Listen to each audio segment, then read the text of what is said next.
Hi, so this is the Canon Case 3. I will show you one by one. I'll show you the lens first. So to detach the lens, just push this button and then point it towards like that. Okay, so red to red, and then you'll be able to detach the lens. Okay, I'll show you the lens first. Okay, so this is the lens. It's overall in a good, decent condition. Okay. There is some like dust lah, definitely this kind of old lens. If I say there is no dust, then I must be lying. Okay, I'll show you. You flash. Okay. Next thing, I'll show you the body condition for the EOS Case 3.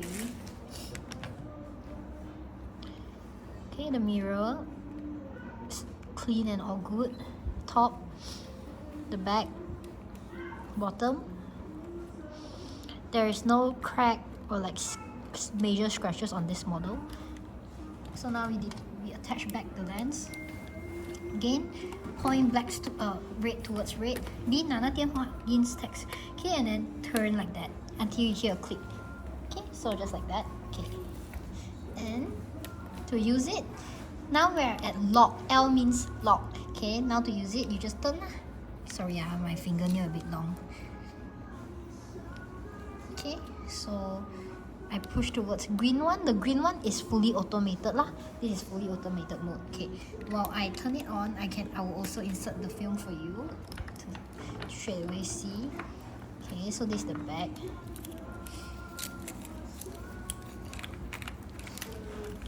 So you just insert film. Okay. Close the back. It will automatically take out all the film lah. And this is automated DX coded one. If you want to adjust it accordingly, you can also just turn to the ISO section and adjust your own according desired ISO lah. So now we are fully automated mode. So I will see when I press the shutter, it will go on. It will go by itself automatically. Or if you want manual focus, you just push to MF lah. But now I'm using autofocus. Okay. Okay, and it's telling me, oh, you need flash because now we are under fully automated mode. Okay, so now let's test it. Okay, yeah, you take a picture. I would say the autofocus is still quite fast.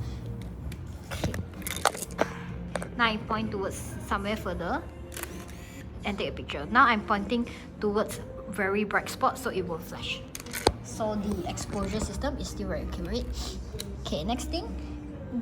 Which I would usually use the program mode, because while using program mode there's something more you can adjust lah.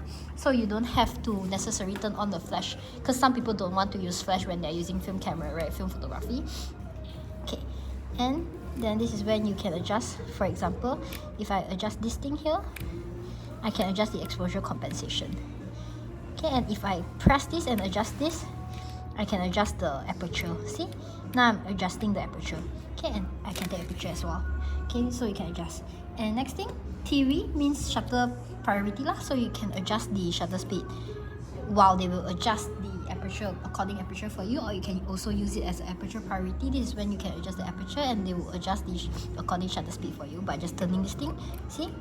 Okay, and you can also use it as a fully manual camera, which you press the left button here, you will be adjusting the shutter speed, and when you press the right button here, it will be adjusting the aperture. And you see, if it is too insufficient for the exposure, it will automatically go to 2+ for the exposure compensation. So it's very good. So while you don't need to use the flash, it will automatically adjust the exposure compensation for you also. But let's say if your settings are correct, it won't automatically decrease or increase your exposure compensation lah. So it's very good. Okay, and ADAP means it's aperture 那个 depth of field auto exposure. And as for this, it's pretty self-explanatory lah. This one is portrait mode, landscape mode, macro mode, sports mode, and night portrait mode. And the function here is also very self-explanatory. This one is red eye reduction, remote control, which we don't have the remote control, of course. This is what's that called? 比那个重叠的叫什么啊？重叠的 multiple exposure. And the last one here is the continuous exposure, and this is self timer, and this is the focus mode. So it's very easy, self-explanatory, and when you finish shooting all 36, 37 shot depending on your film. It will automatically rewind by itself. But just to show you that the rewind function works, I'll use something sharp to poke this force rewind button, and then you see that it will automatically rewind for me. But you don't have to do that lah. What you have to do is just shoot until finish. Okay, when it's done, just open the bag and take the film out lah.